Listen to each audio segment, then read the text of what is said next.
Today I'm gonna talk about a topic that has been something I've wanted to talk about for a long time, but something that I have kept a secret and I have wanted to keep hidden and locked away, and I wanted to forget about, to be honest, for years and years and years.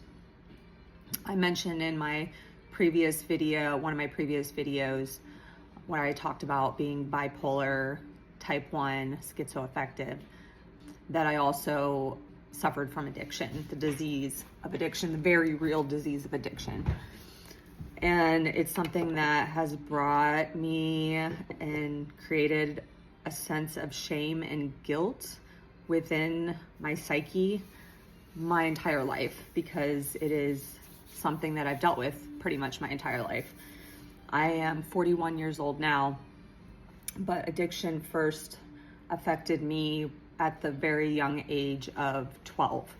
So when I was 12, I was given drugs by a man and a woman who were in their 30s and had some things done to me that I'm not going to get into detail about, but you can use your imagination. And so anyways, after that, I kind of started down a path with drugs and alcohol. And not just that event, there was a lot of other traumatic events going on in my life at that time, which, hence the complex PTSD diagnosis that I have.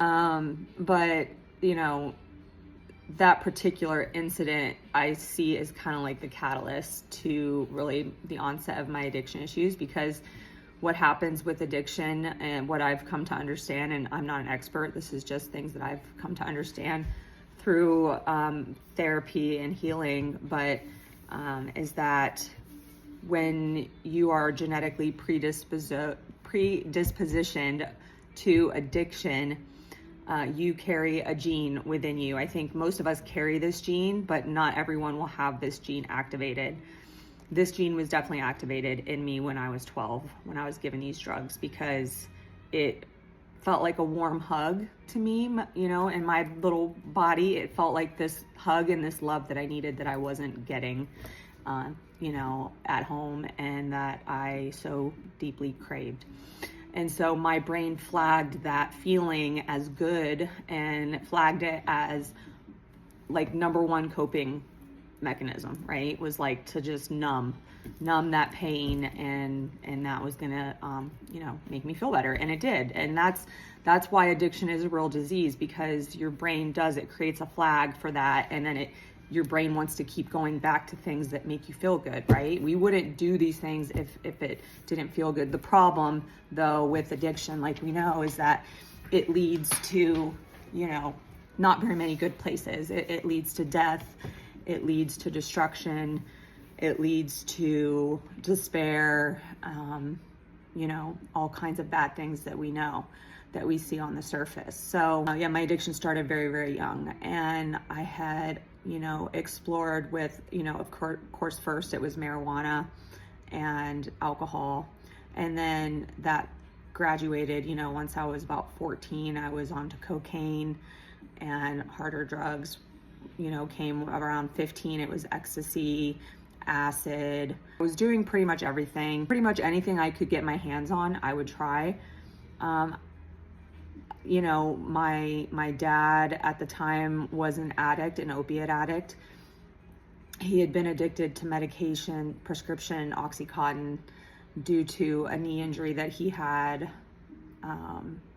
that caused him to dislocate and really mess up his knee. He tore a bunch of ligaments and everything, and multiple surgeries later, he was addicted to Oxycontin. This was back in the 90s. So I remember seeing him crush handfuls of Oxycontin and just eat them when I was a kid. And so anyways, it was very much in my genetic makeup to have the addict gene and to be an addict, unfortunately.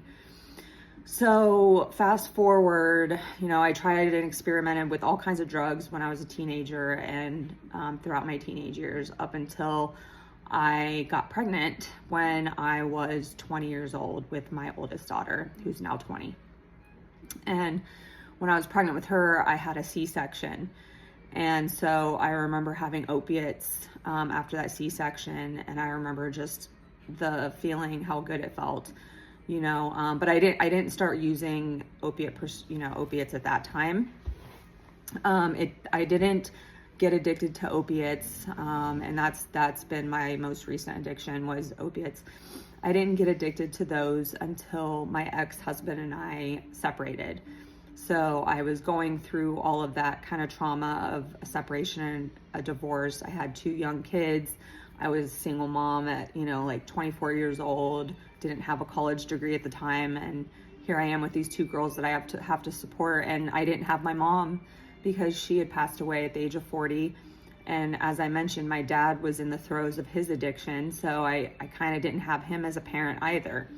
So I didn't have really anywhere to turn to other than, thank God, my grandparents, who were able to help me get back on my feet. But when I left my ex-husband, I had found a bottle of Vicodin sitting in our house. He had some kind of a oral procedure done and had some, Vicodin or Percocets, I forget what they were.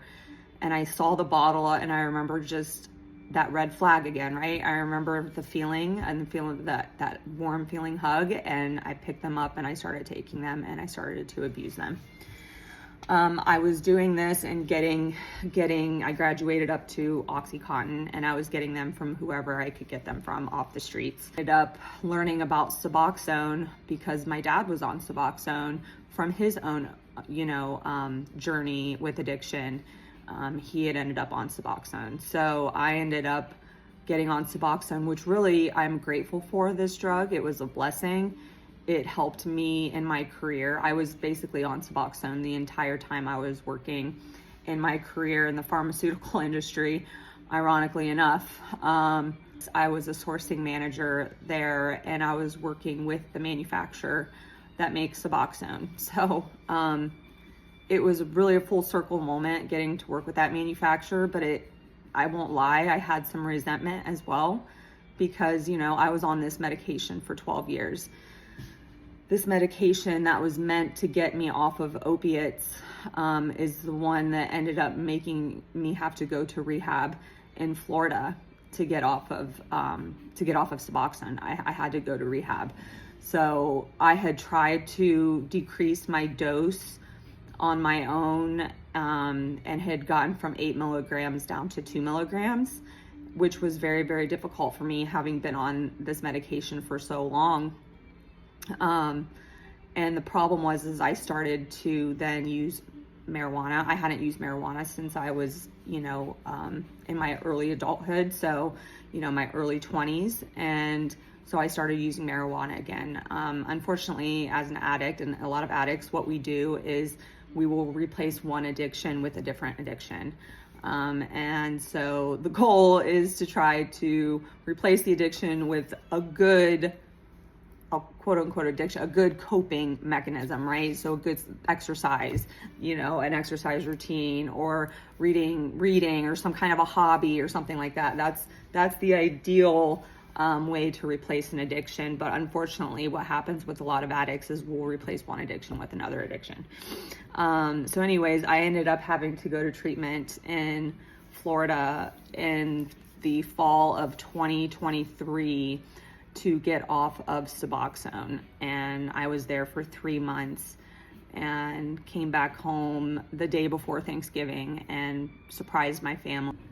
Just here to film a quick outro to that video. So that is my addiction story in a nutshell. I will talk more about it as I feel comfortable.